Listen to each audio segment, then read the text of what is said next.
All right, hello everybody, and welcome into the SFA Season 16 Team of the Year stream, the chance where you get to see some stats from around the country, and we get to put together the best players of the year.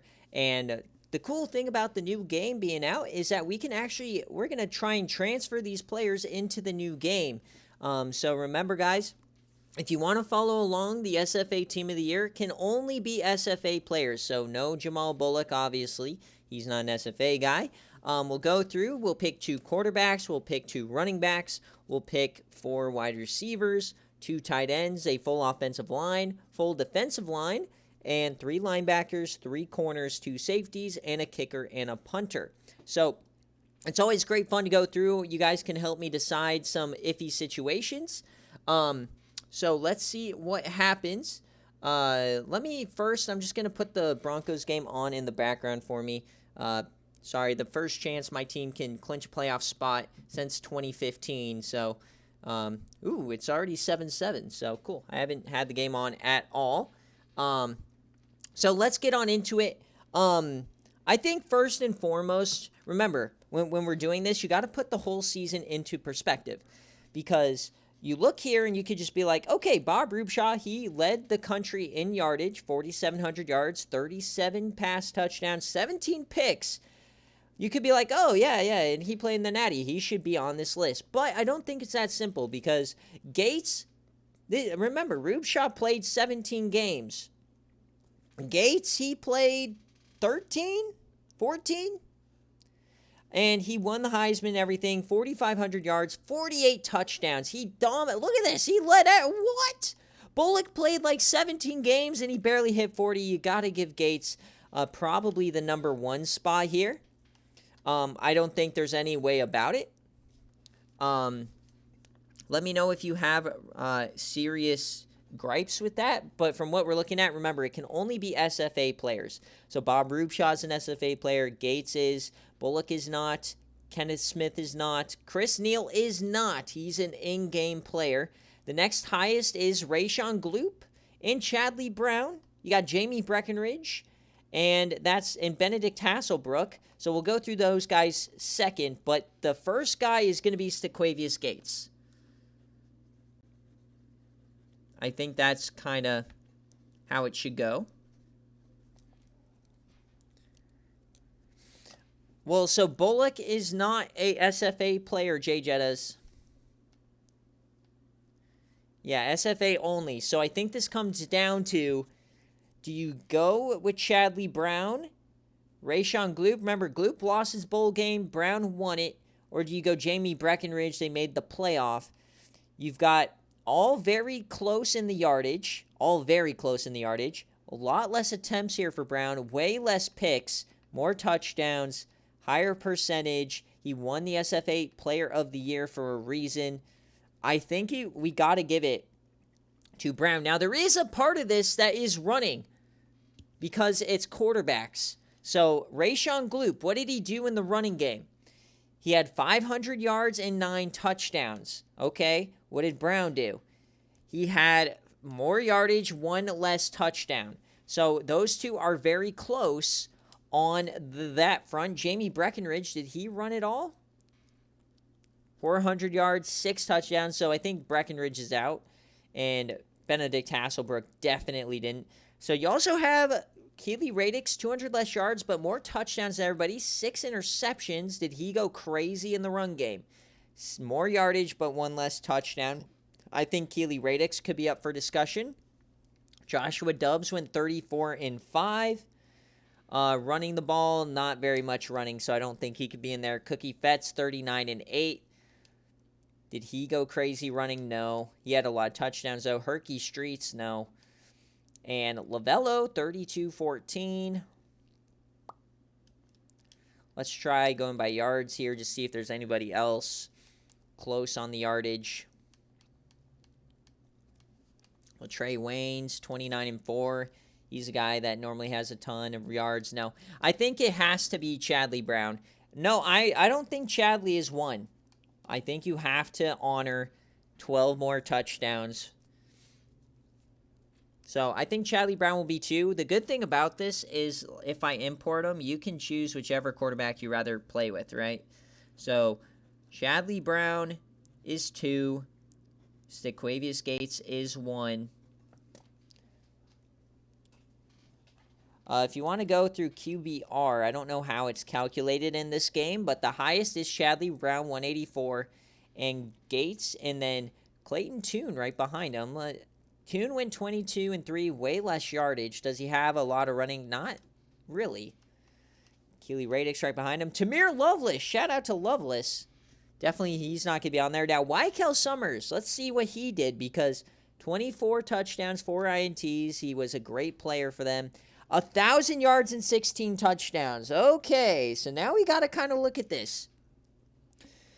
1,000 rushing yards, 16 touchdowns, and then, so that's basically 4,200 yards, and he has 40 touchdowns and 4 interceptions. Wykel Summers might have to be in this race.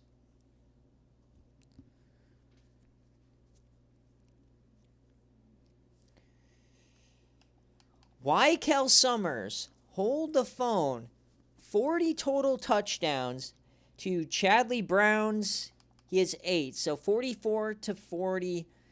More rushing yards versus more passing yards. 2 less interceptions.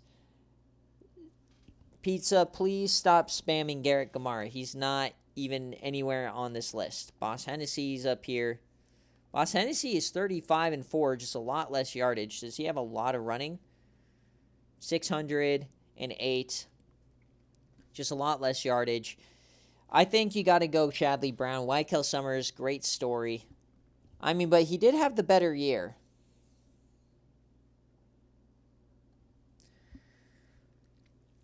Okay. So do you go Chadley Brown or do you go Wykel Summers for that last spot? Brown or Wykel Summers? You put Brown. A lot of Browns. Okay.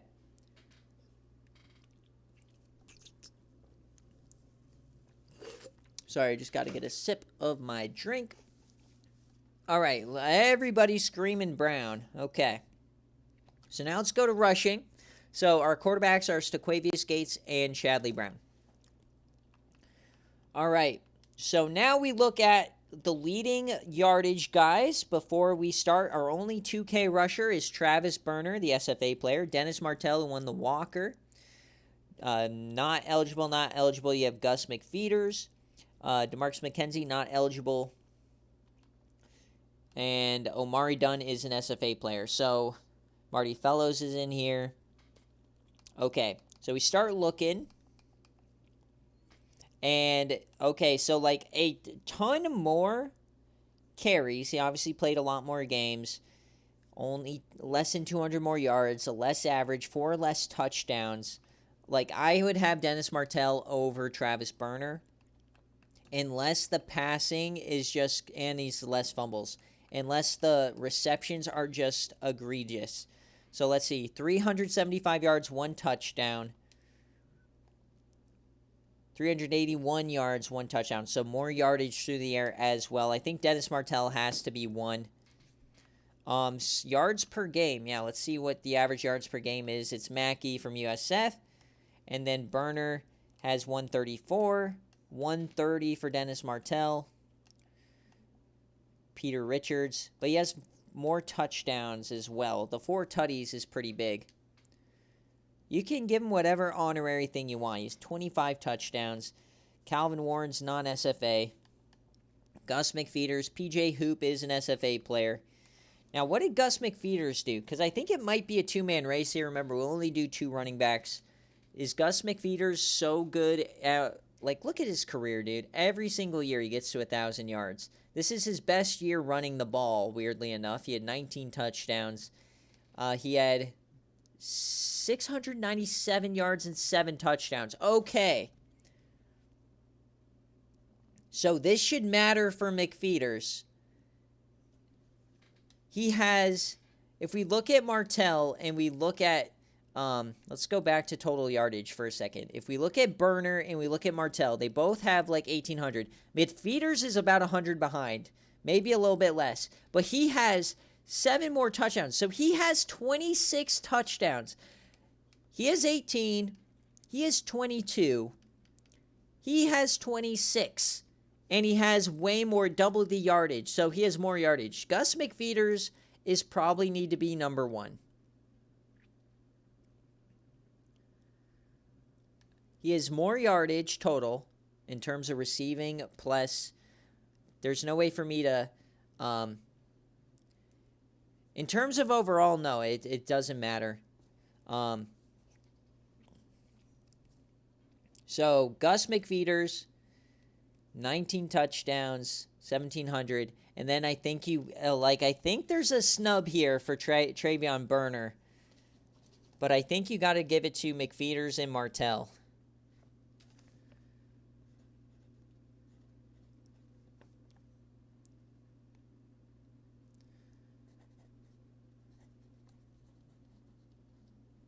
Oh, yeah, if you do average Rudd.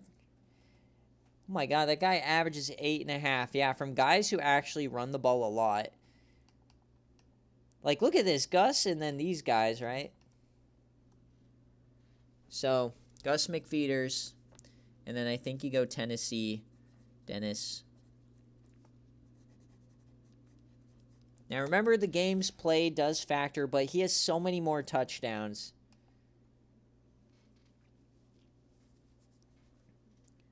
Y'all should come up with weights at each stat category. I mean, it's not that serious. It's more about just who we're thinking. Mackey is a non-SFA player. He is a in-game player that just balled out for USF. Yeah, Burner is always a carries. And yeah, and that's part of it. I mean, he has 80 more carries than McFeeters. So I think we can lock in Dennis Martell and Gus McFeeters. McFeeters being 1, Martell being number 2. I think that's fair. So let's move on to wide receiver. Wide receiver, remember, only wide receivers, not tight ends. That's its own separate category.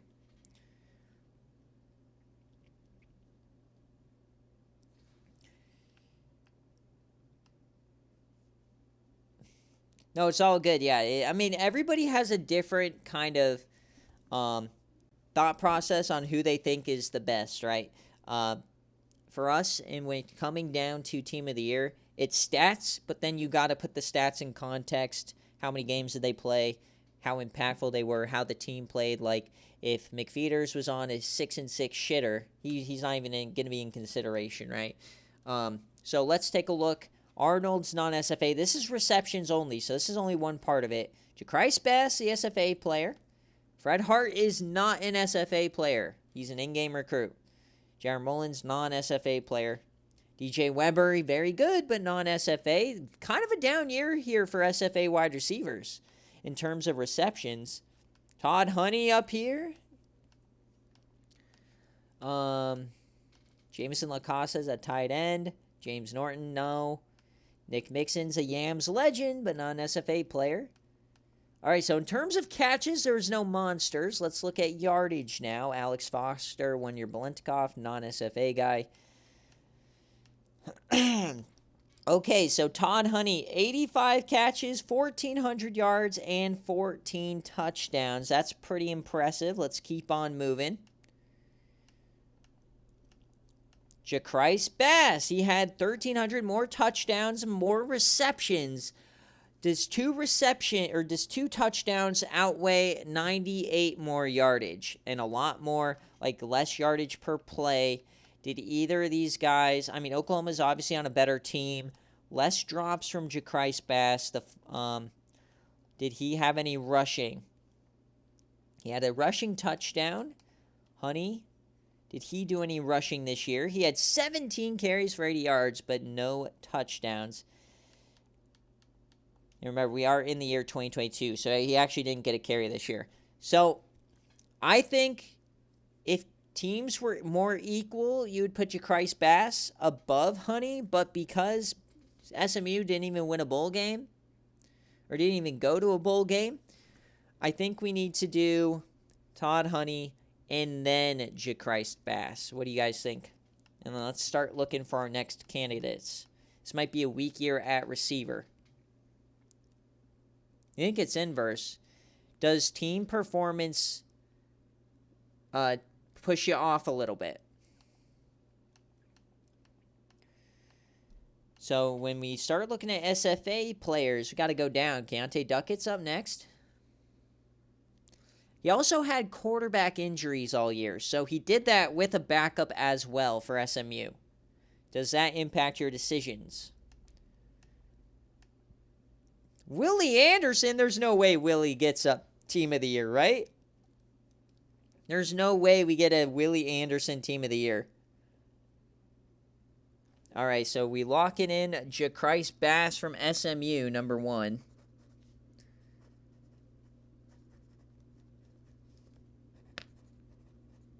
And then OU, Todd Honey making his way. Okay. Wide receiver 3. Okay, so we start looking here. You got Keontae Duckett at Oregon. They play in the Pac-12 Championship. 75, 1,100 yards, 13 touchdowns. Pretty good. Willie Anderson, 70 receptions, 1,100 yards, 6 touchdowns. There's got to be somebody better, right? Oh my God, dude. Wide receiver is so down in the SFA. Why? Why are you guys not recruiting Ray J. Butler? 53? 1,000 yards? Way high average. Okay. So that's the question. 5 more touchdowns. Like Willie Anderson, it's like 100 less yards, way less average, 11 more touchdowns. I think Ray J. Butler's better than that. So I'm kind of okay putting Keontae Duckett at the 3 hole.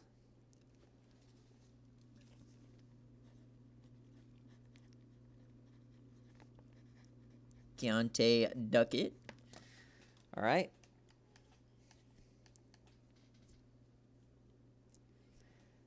Yeah, okay, so Willie Anderson, how many drops did he had? He had 7. And then our boy Ray J. Butler had 8. 71 yards per game, as long as 56, 11 receiving touchdowns, 19 a catch. And then you look at, see, Manju Moonman, there he is. He had 16 a catch, 8 touchdowns, 10 drops. So you got to put Ray J. Butler above him. More yardage, 5 more yardage with less catches, 3 more touchdowns, right? See if there's anybody else that could sneak in. Vladdy Daddy! We'll go over him later. Kiki Okacha, 900. Let's see, is there any guys who have just an insane amount of receiving touchdowns that I haven't touched on? Jacrise Bass, obviously, is up here. He's already on. Honey. Kofi Garnett. Okay, here's one. Way less yardage and only 3 more touchdowns. I think 300 more yardage and 19 yards. Is 19 the most? Second most in the country. I think Ray J. Butler gets the 4th spot. Yes, Jay Jettas.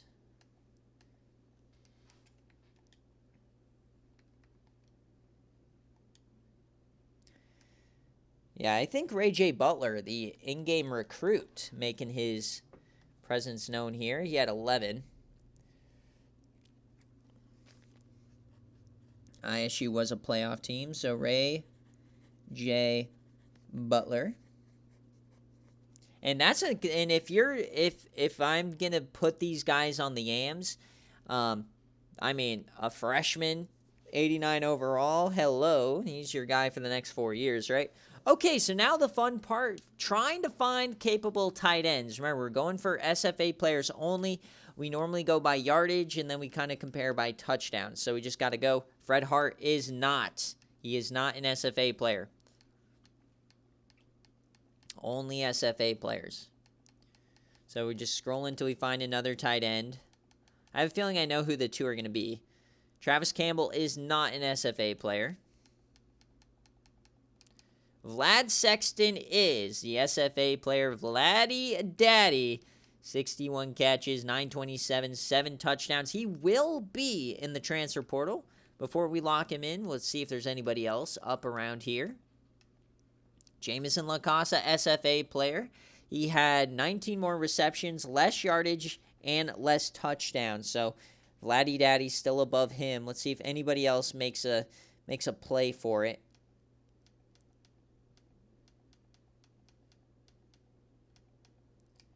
Here's Warrenberg's stats. He went 49, 845. And just do our due diligence here.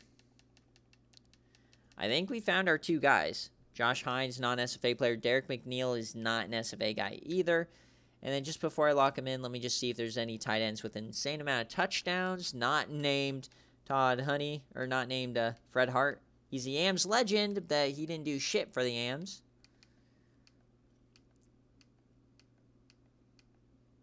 Yeah, no. Okay. So ECU and UNC get themselves the tight ends. So Vlad Sexton, who will be in the transfer portal, assuming he doesn't declare. And UNC, Jameson LaCosta, a former one-star. Now, the fun of the offensive line is we don't go by position. We got to get 5 total guys on here. And so basically how it works, whoever is first gets their position of choice, and then you fill in the rest of the line, right?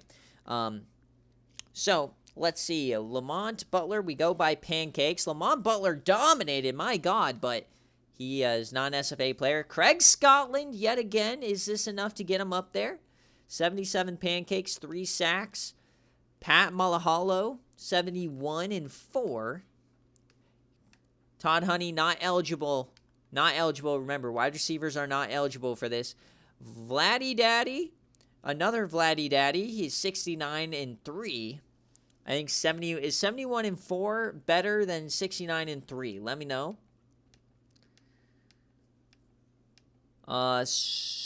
Remember, wide receivers are a no. Hey, SFA player Rawson Eads.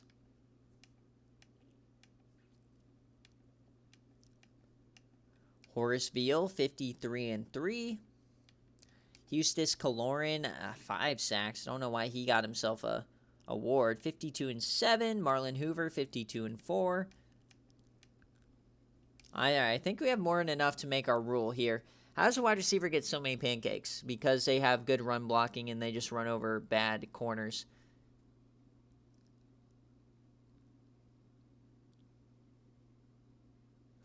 Okay, so, I mean, we get 5 of these. I think number 1 has to be Craig Scotland. There's only one guy we saw with less than 3 sacks, and he had about 50 pancakes, and it's on the same offensive line. So, Craig Scotland, historically, is the best offensive lineman in the country, so he is going to retain his position at left tackle. Next up, I think that sack is detrimental. I would give Giovanni Vladislav above Malaholo. So Vladislav will be at right tackle. Congratulations to out west getting the big nasties, UNLV and Oregon. So Giovanni Vladislav getting himself a team of the year. Now I think you put Malaholo. He's a left tackle, so you would slide him in at left guard. Now, is there somebody who was close? Do you put 56 and 2 above 71 and 4? I don't think so. I think that extra sack, I think 14, or however many that is a little bit better. I think 14 is enough for 2 sacks. Or it's 71 and 4 versus 56 and 2. Is 2 more sacks worse? So you think Eads should be higher?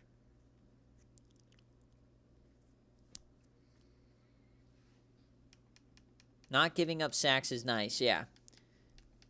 So, if we give it to Rawson Eads, he would get his left guard.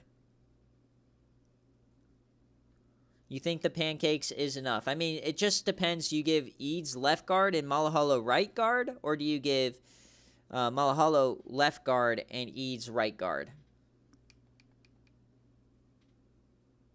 I think you probably are going to put Malaholo at left guard. So Nebraska gets on the board. Pat Malaholo. And then right guard. So Oregon, they get themselves 2 SFA offensive linemen on the list.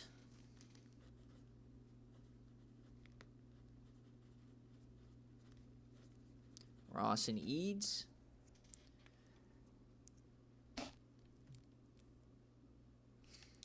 And then our last one is going to be the center. So let's see other options. Horace Veal, he went 53-3. Kaloran, 53-5. So Veal, obviously, you got to pick. Monroe Rosecrans, 52-7. Not good enough. 52-4. Veal looking really nice at that 53. Unless there's somebody who gave up like none.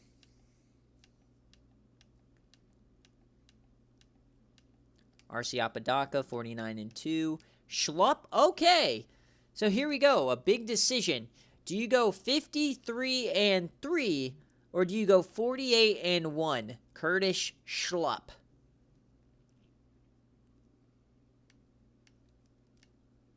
I believe Eads was a, I think he was a 1-star. Maybe a reject. Do you go Schlupp? This guy not SFA player. We got one Veal. We got one Schlupp. Let's see him again. 53-3. Iowa played in the bowl game, lost.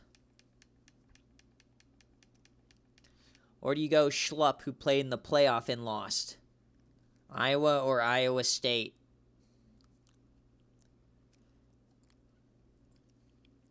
Is 5 pancakes enough to jump 2 sacks?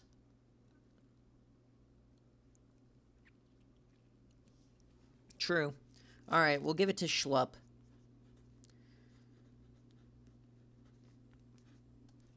Curtis Schlupp. All right, so just to re-look at the offense, your quarterback 1 is Stequavius Gates. Quarterback 2 is Chadley Brown. Running back 1, Gus McFeeters. Running back 2, Dennis Martell. Wide receiver 1, Jacrise Bass. Wide receiver 2, Todd Honey. Wide receiver 3, Keontae Duckett. Wide receiver 4, Ray J. Butler. Tight end 1, Vlad Sexton. Tight end 2, Jamison LaCosta. Offensive line from left to right, Craig Scotland, Pat Malahalo, Curtis Schlupp, Ross and Eads, and Giovanni Vladislav. Schlurp. It's Schlupp. He had like 80 J Jettas. Todd Honey had 70-0. He's a pancake king. All right, now the fun part. We go by defensive line. This gets a lot harder, so we're just going to kind of go through it. So for defensive linemen, we always look at sacks and we look at TFLs, and then kind of other stuff to break it. So immediately looking at defensive line, Gabe Zandra, the SFA player at Ball State, who won 9 games. I don't remember if they won their bowl game or not. I don't think they did. He also had 30 TFLs. No interceptions, fumbles forced, 1. All right, so that's an option. Now let's go by sacks. Who is next up? Not a lot of SFA guys this year. Tutu Tulip, SFA guy, 9.5 and 2 TFLs. I would take 2 sacks over 2 TFLs. Brutus Meatcake is a linebacker. We keep going a little bit more on SFA guys. Josiah Bird, the ECU legend, 8.5 and 22. So I'm thinking Gabe Zandra is number 1, 8.5, 25. Lorenzo Rohrberg, 24 and 8.5. Yams legend, but not an SFA player. Chop Bogtrotter, 8 and 23. Okay, so now let's check the TFLs. Hubert Wells, the SFA player, 36 and 7.5. Okay, so this is interesting. So where do you go with the number 1 guy? Are you going to go for Hubert Wells, the SFA player, 36 and 7.5. He has 82 tackles. He has 4 TFLs, the most out of anybody we're considering right here. No defensive touchdowns, okay? 82 tackles. Next option for number 1, you got Tutu Tulip, 81 tackles. 32 TFLs and 2 more sacks than Wells. So he has 4 less TFLs for 2 less sacks. I don't know what the exchange rate is on those, but he only has 1 forced fumble. no touchdowns. And then you got Gabe Zandra. He has the most sacks, but 30 TFLs. He has more tackles, and he has 3 deflections. That's kind of an important trait. 1 forced fumble, and no defensive stats. So those are kind of the 3 we're deciding between for number 1. It's the whole D-line. So we just take 4 defensive linemen and go 1 through 4. They can be defensive ends or defensive tackles, giving you the options to run a 3-4 or a 4-3. It's just the best 4 defensive linemen. So I would probably think that I think 11.5 sacks is really good. Is 6 more TFLs and 3 more forced fumbles enough to get Wells over Zandra? I think Zandra, Wells, and Tulip. That's what you're going with. So you think that 36 and 7.5 is enough to overtake the 9.5, but not enough to overtake 11.5 sacks. I would kind of agree, especially when you consider that Zandra and Wells both play in the MAC versus Tulip, who plays in the SEC. So do you think Tulip being in the SEC is impactful here?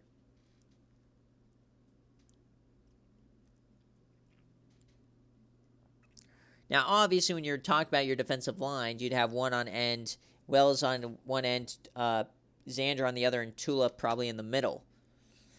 So I would say I would probably go with Zandra, Wells, and then Tulip as well. So that's what I'm going to put. So Ball State, Gabe, Zandra. Then you got Ohio, Hubert Wells, the transfer from FAU. And then UF, we would get our boy, Tulip. All right, so we got one more defensive lineman to figure out. 75 solo tackles. That's worth considering. I mean, the game's kind of weird how it decides those, though. Because if you're watching the games, you get only solo tackles. If you're simming, you get the assisted. Like, I don't put much more stock into that. I would rather go by total tackles. That's just my opinion on it. Okay, let's look for a fourth. Josiah Bird, he went 22 and 8.5. You got Percival Peely, 25 and 8.5. And Lorenzo Roberg, 24, 8.5. Bogtrotter went 23 and 8. Julius Nambo, 24 and 8. Okay, so we have a good bunch right here to kind of sort through. So we got Bird, Peely, Roberg, Bogtrotter, and Nambo. That's kind of who we're deciding. Most tackles goes to Bird at 62. Peely 75, Roberg 68, Bogtrotter 63. So Roberg has the most, or Peely has the most. TFLs, most goes to Peely, then Roberg. Sacks, there's a couple tied. Interceptions, Rogers, so that's nobody.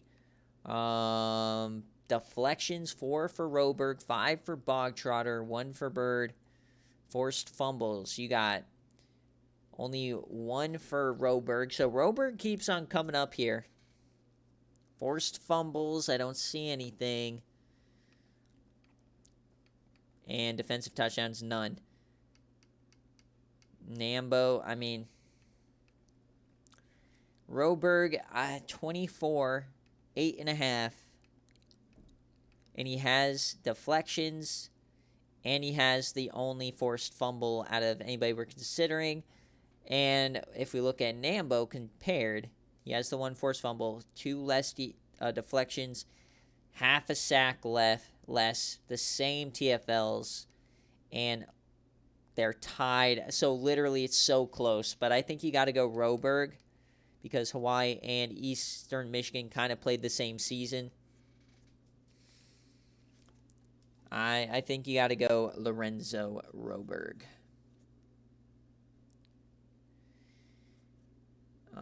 D end Lorenzo Roberg. Yeah, just missing out. All right, so now linebackers. Linebackers are always the hardest in this game to figure out. George Payne leads the country with his, because it's kind of figuring out who does the most kind of everything. So you kind of just got to stumble upon everybody. So you got Wyatt Germ here, SFA guy, 113 tackles. That's 4th in the nation. He had 16 TFLs, 2 sacks, 1 pick, 5 deflections, 4 forced fumbles. Okay.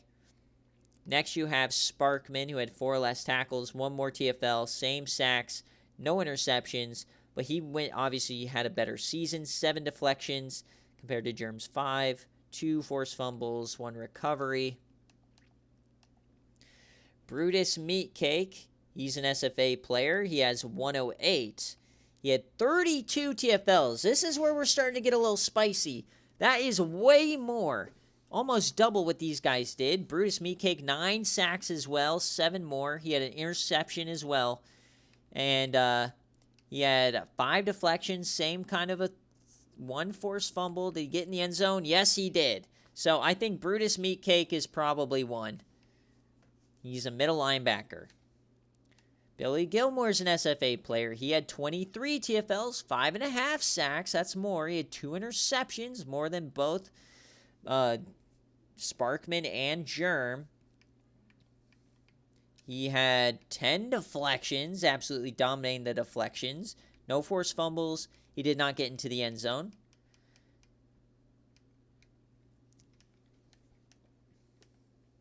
Who else is up here?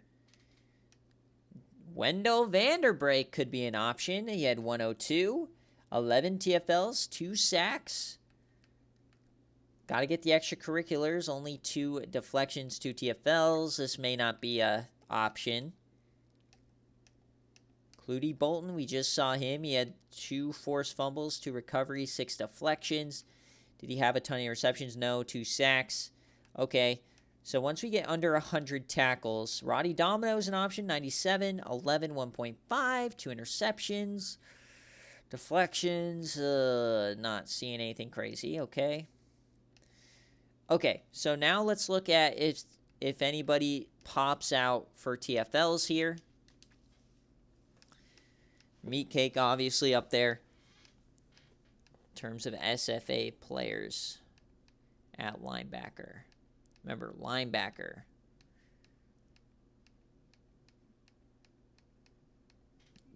Yeah, no. So obviously we're in the 20s now. Poor Lorenzo or Orlando Silatonga, man. I love him.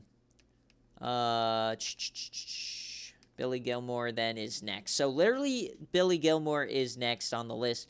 In terms of sacks, is there any linebackers that are even close up here? Non-SFA guy.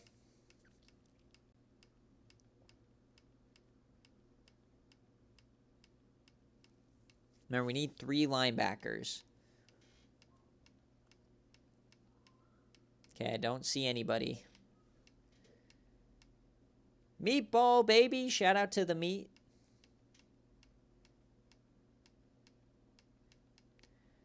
Not seeing it. Okay.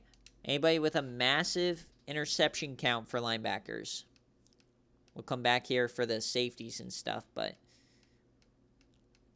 do not see any linebackers with a crazy interception count.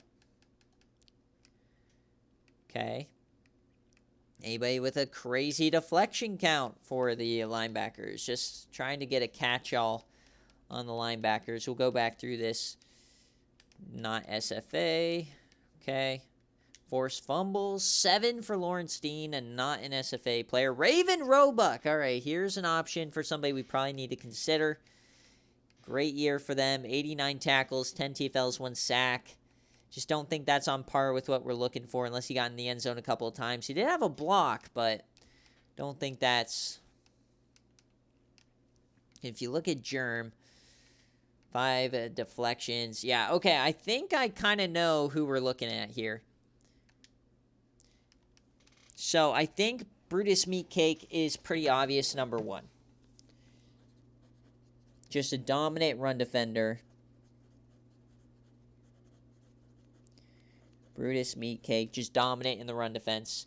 Then I think Billy Gilmore, you got to go number 2. a lot more TFLs and sacks, while having the similar numbers to Wyatt Germs here in the pass coverage category. And then I would give Wyatt Germ number 3.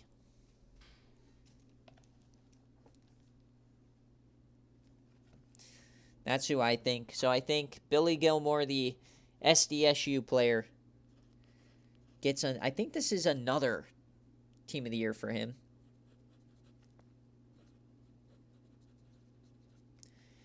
And then linebacker 3 would be Wyatt Germ, who's also already declared for the transfer portal with a broken promise.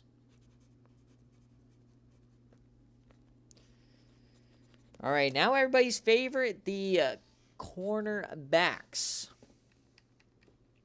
Let me just quickly look defensive touchdowns. Oh, there's an SFA player. Lucher Stensby getting 3 this year. All right, let's look at what we got going on. So obviously for corners, it's more about your interception count and your ability to deflect. So let's first go through interceptions. Amir Morris, non-SFA guy. Dennis Smith, non. Fifi Hobson is. He got 8 this year. He had 11 deflections, 2 forced fumbles, 1 recovery, and he got in the end zone 1 time and had a block. What a year for Fifi. All right, so there's one option. Now we look at Devontae Billings, the SFA legend. He's had a couple of Team of the Years. He has 7. He got a sack. He has 11 deflections, no fumbles. Did he get in the end zone this year? No, he didn't. You could chew. That safety doesn't count. We're going to look at that later. Ryu Zellers, the player from Coach Nathan. He had 6 interceptions, 6 deflections, and 1 defensive touchdown. Not really, unless it's like something crazy, like we see like 80 in here, but for the most part, unless they have like an outlandish number. So like Hobson, for example, like this sack matters for Billings, right? But it's much more coverage. So Ryu Zellers is an option. Remember, we only get 3. Ike Wishbone, SFA player. He has 6. He had 1 sack this year, 3 TFLs, 10 deflections, 1 forced fumble. Did he get in the end zone? He did. Okay. We keep moving on the interceptions. Javi Santana. This is an SFA player. Look at that. 65 tackles for Javi. 2.5 sacks. That's really good in the run defense. 6 INTs. 13 deflections. He had the more deflections than anybody we've seen. And did he get in the end zone? No, he didn't. Okay. So that's an option. Safety.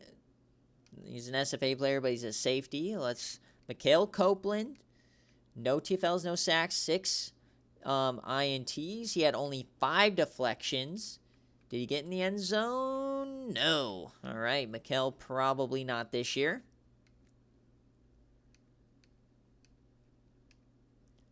Jemai Slauson, SFA guy. He had a sack, 3 TFLs, 14 deflections. Did he get in the end zone? No. Okay, so now we got to go look at, for sure, at least Lucher Stensby before we keep going. Boogie Shamar is an SFA guy. He had 6. He had 15 deflections. All right, so let's look at Lucher Stensby because he has the 3 pick sixes. That's kind of huge. Same with Hugh Dunnett, 2 SFA guys, and Cassius Dreyer, of course. So Dreyer had the fumbles. He's a safety, though, so we're not really comparing that. Okay, Lucher had 10 deflections versus 12 for Hugh Dunnett, and both only had 4. 1 sack here, 5 TFLs. Does Stensby get consideration with only 4 and 3 touchdowns?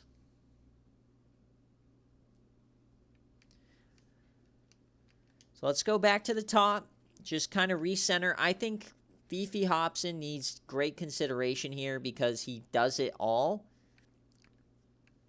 He has the fumbles. He also got a block and a touchdown. That's kind of huge. Devontae Billings doing his thing. He has 7. Ryu Zellers, I don't think trumps. Who was it that has the crazy Javi Santana? I think I think you might have to go Hobson, Billings, and Santana.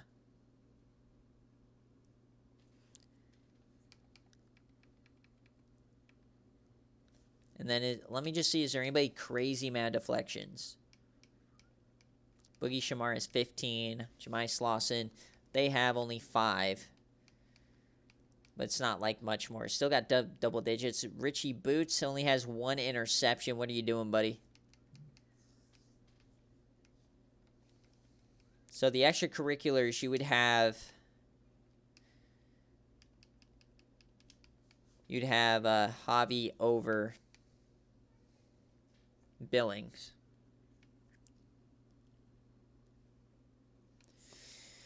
I think Billings probably gets there. But I think you probably put him in the slot. Yeah, I can roll with that. All right, so UCF, Fifi Hobson.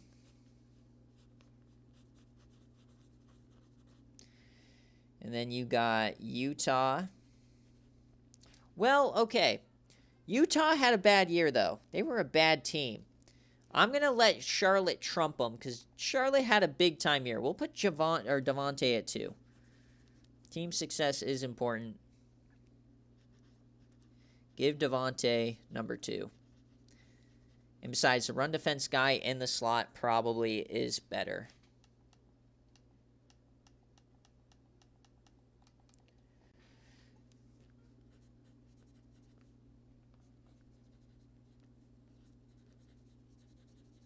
Javi Santana. All right, if Wimbledon pops up here for you. I don't see Wimbledon anywhere, bucko. Wimbledon's cheeks. Bro, there he is. 3 interceptions. There you go.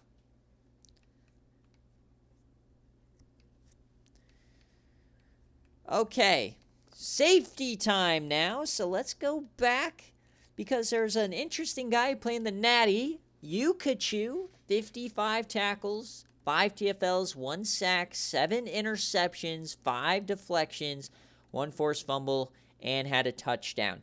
Remember, we're looking at safeties here. So safeties is kind of like linebackers. It's kind of like a full shebang. So other safeties we had, Kizzy Crosby, the SFA player, similar in the tackle range. Only 4 TFLs, though. 6 interceptions, which is less. Deflections is less. Did not get in the end zone, but did have a block. More safeties that are SFA players. Willie Nelson. Is Willie Nelson an SFA player? No way. I don't think so. Unless...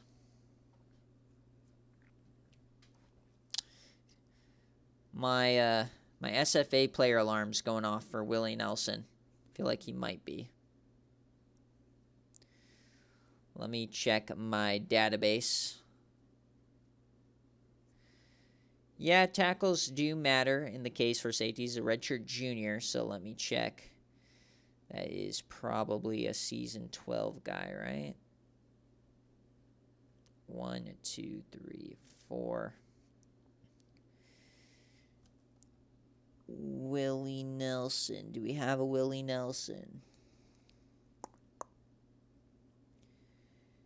Do not see a Willie Nelson.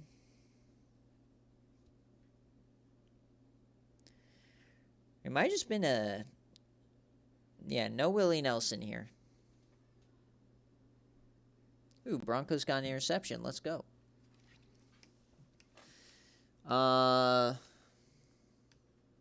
Hugo Heacock is an SFA guy, so 45 tackles, a lot less. No TFLs, no sacks. He had 5 picks, 1 deflection, no forced. I just feel like he's a lot lower.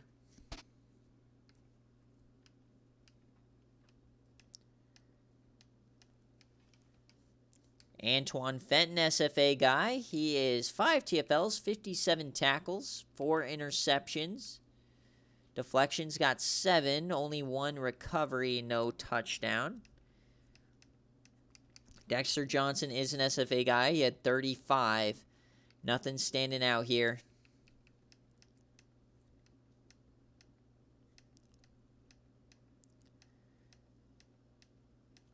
Looking for the SFA players. Oh, Tex Sargent. We got to look at him for linebacker. He only had 91 tackles. Is this enough to trump Wyatt Germ? 91 compared to 113. He only had 5 TFLs. He had 3 sacks, which is a bit more. He had 4 interceptions, which is pretty good. Deflections, 3 forced fumbles, 2 recoveries. Does Tex Sargent get in there? No. Okay.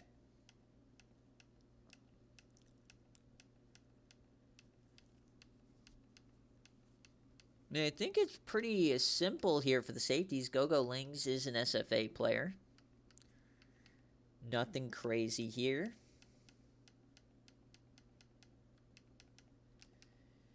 Kamal Farley, SFA guy as well. 8 TFLs. 4 deflections, forced fumbles, touchdowns, no. Swipes, and Zen Cage is the SFA player. No. Terrence Boo, no. He's a corner.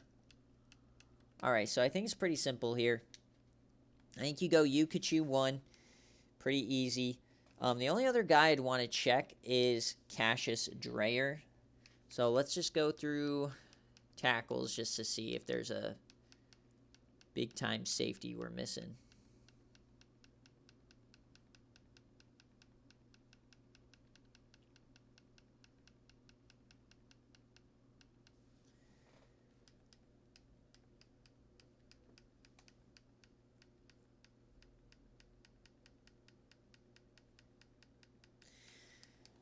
Kyle Ricks, he's Garrett Park. Okay, we might have to consider Garrett Park. 85 tackles is a lot. 14 TFLs is massive.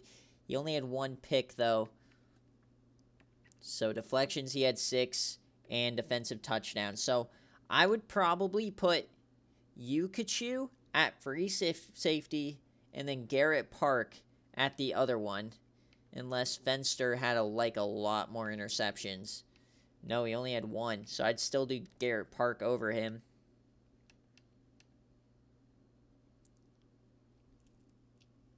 Yes, Ty J. Burnett is an SFA. But tackles, for strong safety, is a big part of this, too. I mean, Shabari O'Toole, he had 10 TFLs, 1.5 sacks. He only had the 1 interception, though, and no. So I'd still go Garrett Park over both those guys. Dylon Sarnecki, 80 tackles, 1 interception. You got to get those more interceptions, guys, if you want to. Kazre Rumdas, no interceptions. Okay. So we're going to go UNC Yukachu. And then OU Garrett Park. Which the funny thing here for Yui is that she made both Yukachu and Garrett Park. So the safeties are all Yui. And it's 1 T for Garrett. Alright, now on to everybody's favorite is finding a kicker and a punter. So field goal percentage, got to be SFA, guys. Robin Edmondson, probably. He had 86%, 52. I mean, he didn't miss an extra point. He went 19 to 22. See if anybody can compete with that. We don't have a lot of active SFA kickers because a lot of them are like we've been doing their athletes that you put at different positions. Dylan Grimmer, SFA guy, 2027. That's just not a great percentage. This one I don't think we can overthink. I think you just got to go Robin Edmondson.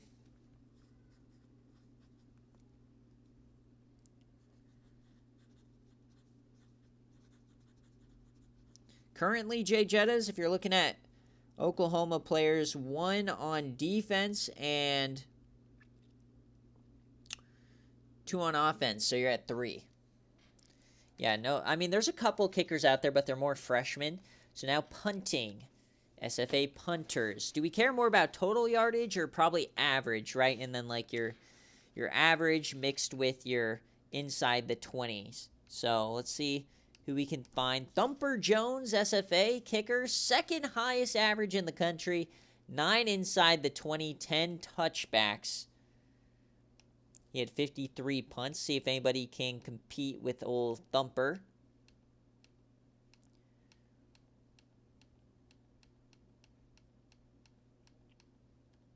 Avery Talon is an SFA guy. He's a little bit less on there. Does he have a lot more inside 20? No, he doesn't, but he does have 7 less touchbacks. I'd still take the other guy, Thumper Jones.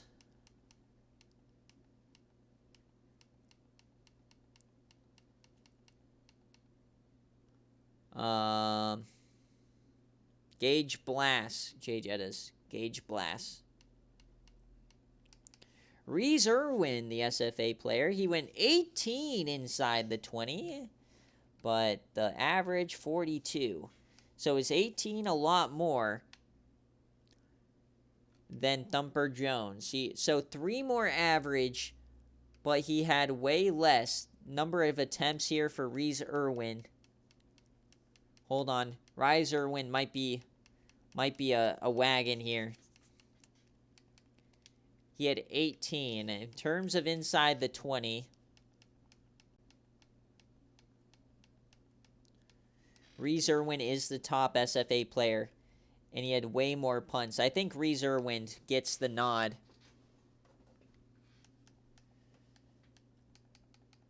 I'm good with that. So Air Force getting a Team of the Year player. I think this is their first time. Except, no, I think they had Darius Hayward Bay, who played for Air Force. I think they had him. So, congratulations, the IGR, Reese Irwin. Okay. So now, just so you guys can see, we'll go through just the league leaders here and some of the biggest stats, and then we'll end the stream. So we'll do, so as you guys can see here, your top passers in terms of touchdowns. Gates just dominated. Interceptions, who threw the most INTs this year? Zach Smith at App State. Oof. Yardage per game goes to Chad Harris from Arizona. Coach Hunt getting a shout out. Completion percentage is going to be Alfonso Jackson, Chadley Brown, and Clayton Tamir Loveless having a low-key good year. The longest pass, Gates had a 99-yarder. The most sacks goes to these guys. A lot of G5s, obviously. Yeah, he transferred to TCU. Most attempts by far, by 42, is Burner. The most yardage is Burner, obviously. We've already kind of exhausted this. The highest average, Rick Coley. Touchdowns, as you can see. The longest rush, DeMarcus McKenzie. Average yards per game, Mackey dominated. Yards after contact, Burner dominating. Rushes a 20-plus yardage. Jason Manning, man, dude's a beast. Broken tackles, 119. Fumbles, who leads this year? Johnny Snot, the SFA player. And Ham Soul. Oh, no, both SFA guys. Jamie Brown had 7. All right, receiving. Receptions. 1,600. Yardage. Touchdowns have kind of been through this. The longest catch, Ryan Taylor.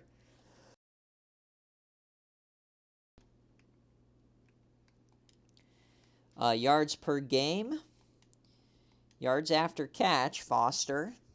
McFeeder's up there, my goodness. Dropped passes. Who is it? Chris Fowler from Wyoming. We saw at least like half these live. And then Wally Culpepper from Boise. Those boys out west got to catch the ball, man. Blocking, the most sacks. The least sacks for somebody who has like 33, right? Phillip Jackson. All right, defensively, George Payne leads in tackles. Solo. Rhett Bush, Yams legend, leading in solo tackles. Assisted, Murphy, TFLs, we went through that. Wells, Willie Thompson leading in sacks. Interception yardage, average yardage, Ernie Weidler. The long, James Keller. Deflections, forced fumbles, fumble recoveries, fumble yardage. Blocks, 2 for Stevenson and Hall. Safeties, 2 for Brunner. Defensive touchdowns. Kicking. Well, I'm not going to go through the kicking. Yeah, we will. Field goals made, 24 for Battle. Field goals attempted was 32. The highest field goal percentage versus the lowest, 10%. This dude's 1 for 10. This guy's name is Neely, and he does 6 for 16. The long was 55. The short was 32. Multiple blocked. Extra points blocked. Man, who had the worst field goal percentage? 88% for Nebraska. What are they doing? Who had a lot of extra points blocked? Just 1. All right. So who had the most 50-plus made? 4 for Cody Smith. Kickoffs, Gage Blass, obviously they scored the most. The most touchbacks was Greg. All right, punting. Most attempts goes to UTEP. They are the punt gods this year, the most yardage. Most net was UTEP. So UTEP's a wagon for punters. Punter U, I guess you could say. Of course, Florida State has the most blocks. Who had the most touchbacks? Okay, longest punt. We had an 84-yarder this year. All right, kickoff returning, most yardage over 1,000. Average per return. Beck, this one happened live. Garrett Park had the longest return. And for punts, Beck was a wagon, dude. Why didn't this guy win the Jet? He had 4 total returns for touchdowns. Cunningham had 1 return for a touchdown. Okay, and last thing we'll do before we leave is check out some of the team stats here for you guys. In terms of total offense, the best offense of the year was North Carolina. Obviously, we need to look at the per game. In terms of yardage, it's Oklahoma and North Carolina. You're going to see a lot of playoff teams dominate. Rushing the ball, Texas is your #1 rushing team with Central Michigan right behind them. Points per game still goes to Cincinnati. Passing touchdowns, Oklahoma State. Rushing touchdowns was Auburn in Central Michigan. Sacks allowed, Virginia Tech versus San Jose State and Washington and Fresno State. And first downs, 360 for Central Michigan. And 188 for Virginia. For defense, the worst defense here. Oh, wait, we should do the worst offenses as well if we're going to. So the worst offense was ULM. The worst passing offense, Wake Forest. The worst passing offense, Vandy, less than 1,200 passing yards. The worst rushing offense was Wake. So Wake, a nasty, nasty offense. SMU, Mushbrain, got to get your run game up there, buddy. The lowest scoring team, Western Michigan. 14 points a game is terrible. Only 8 passing TDs for UAB. They are missing Squinton Winston. And SMU, Mushbring, got to get your running up, buddy. He sold out for a Team of the Year wide receiver. And the least amount of first downs was Virginia. All right. Defensively, the worst defense, the total offensive yards allowed, North Carolina. The best defense was Houston in terms of yardage. In terms of giving up the pass, Wake Forest had the best pass defense, I guess because everybody had a lead, so they just ran it on them. And the worst pass defense was North Carolina, and Arkansas is up there. The best rush defense was Charlotte, had a great year. The worst rushing offense or defense was Rice. Lowest points allowed was Houston, so Houston was kind of good this year. Purdue gave up the most, and it's not even close. Nasty. Like, North Carolina's only up here because they played the most games. They had 17 games played. I mean, Purdue. Come on. The most sacks was Central Michigan. The least amount of sacks, FIU and Nebraska. Bad year for Nebraska. Most fumble recoveries, Oklahoma State. And quite a few teams only had one.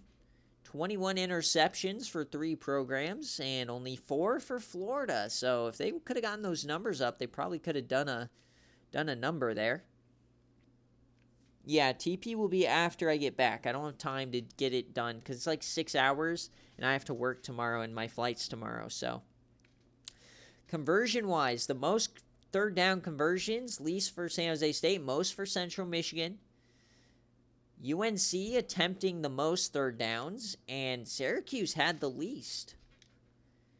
Best third down percentage is going to be these type of teams: Georgia Tech, Charlotte, Cincinnati. And that's a big tell, guys. If you want to be a good team, you want to make the playoff, be good on third down. The worst third down percentage, San Jose State. Fourth down conversions, BYU getting aggressive.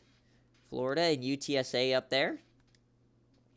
The most attempts, Minnesota and Florida. The least attempts, Georgia Tech, weirdly enough. You'd think they'd go for it a lot more. Highest percentage goes to EMU. They're 15 of 18 on the year. USC right behind them. The worst percentage, Kansas getting only 25%. And Mills Ball getting smoked, only 27%. Most 2-point conversions was Central Michigan, went 5 of 5. The most attempts was Texas Tech and Central Michigan. Highest percentage, a lot of 100% teams. A lot. And obviously a lot of 0% teams. It looks like a couple went for it twice and didn't get it. Red zone. Most attempts, North Carolina. Least attempts, South Carolina. 28 across 12 games. They're 0 for 12. That just tells you what's going on over there at South Carolina. Most touchdowns, Oklahoma, of course. The least amount of touchdowns, West Virginia. So South Carolina still converted more touchdowns than Western Michigan. Most field goals, Tennessee had to settle quite a few times. Hawaii only 1 out of 74 attempts. It's because they had the terrible field goal kicker. But also, shout out to Auburn, man. Not a lot of field goals. So red zone percentage, 89. And Vanderbilt being good in the red zone. And worse. I mean, this just spells out the year for North Texas. They're a good team, but 51% in the red zone is terrible. This is touchdowns and field goals. What are you doing out there? So now defensively, who was in the red zone the least is Texas and USF. The most, Minnesota and Wyoming. So these are your bend but don't break defenses. Most touchdowns or least touchdowns given up, this makes sense. East Carolina, Texas, USF. The most, Iowa State given up a lot. TCU, Ole Miss, Purdue. Defensively, least amount of field goals given up, Washington State and Skyflyer. Texas State up there. Congratulations, Coach Phi. The most, Coastal. I mean, this is not a bad stat, giving up field goals, right? All right, the best defensive red zone is BYU and Cincy, Tulane, Texas. Once again, some very good teams. And, oh, man, 92% given up. Washington just lets them in the end zone if they give up a red zone. The least amount of field goals given up for red zone. So, when teams you're facing in the red zone, it's either pretty much a touchdown or a fail. For penalties, the most penalized team in the country is FIU. The least penalized team is Texas Tech. So, hey, Coach Pizza at least running a tight ship. In terms of yardage, though, the least amount of yards is Notre Dame. The most amount of yards, Central Michigan. And that's something we saw in the game we watched live, is that they took like 6 or 7 penalties live. That was rancid. And finally, turnovers. Differential, minus 18 for South Alabama. That's not going to win you a lot of football games. Users, North Texas, not very good. Georgia Tech dominating. Turnover battle here. Most giveaways in the country, the least was Notre Dame. Wow, Huey and a Boss Hennessy offense, only 5 giveaways. That's incredible. The most Michigan. Oh, Mango. Mango giving it away 30 times, 16 fumbles. That's nasty work. So most interceptions thrown was App State, of course. The least is Southern Miss, Baylor, Georgia Tech on that list, Chadley Brown. Fumbles, 1 fumble for a handful of teams. The most was Michigan and Wyoming. Wind, what are you doing, buddy? Most takeaways, Coastal Carolina and Georgia Tech. The least amount of takeaways, only 6 for these guys. Nasty. Tennessee has a really good defense, but they didn't get the turnovers going. Most interceptions, the least, right? We kind of already been over this. The most fumble recoveries and the least fumble recoveries. We already saw that. And that is going to do it. We'll also just check the NCAA records. I'm not going to go through all the school records. But right now, we're officially 10 years into this dynasty. So 10 years, and the ones that have been, you can kind of tell which ones have been broken in our league. 102 yards for Jarrett, the former Maryland receiver. He was really good. The rest of these are just existing ones like Mahomes. Receiving yards, Williams. His name was Joe Williams. He had a 488-yard game for SMU. Everybody remembers Darrell Bain from Washington. He had 29 receptions in a game.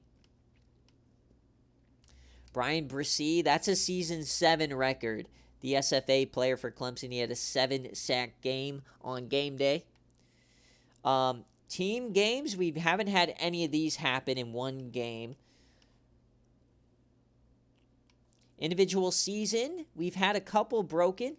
Chet Doge, 2,400 receiving yards. Yates breaks it for receptions. I believe that was this year. We'll have to see. Individual career, Chet Doge still receiving yards. Jay Ducker rushing yards, which is crazy. He was big-time runner at the beginning of this. And no new guys yet. It would take a really long time to get these done. So that is going to do it for the stream. I'm going to post the full team of the year here in a couple of minutes. So thank you guys so much for watching, for participating, and for a great season. The next thing up, I'm going to be doing the National Championship VOD and the highlight reel, getting these 2 VODs out for Team of the Year and the coach firings. That stuff will probably go up tonight and tomorrow. And then I'm going to get the ultimate highlight reel, hopefully uploaded tonight, and upload that probably like Christmas Eve for you guys. That's where all the highlights, it's normally an hour-and-a-half video. It's a really fun video to make. It's one of my favorites of the year. And then we'll start going through some coach carousel stuff. So offers should be coming out here in the next couple of days. And yeah, just interested in having a really fun end of the year. We'll go on a bit of a Christmas break. I get back the day after Christmas. So then probably look out for the transfer portal to start around the 28th or 29th is what we're looking at. So about 10 days. So thank you guys for watching and for, supporting the SFA. And we will see you guys later.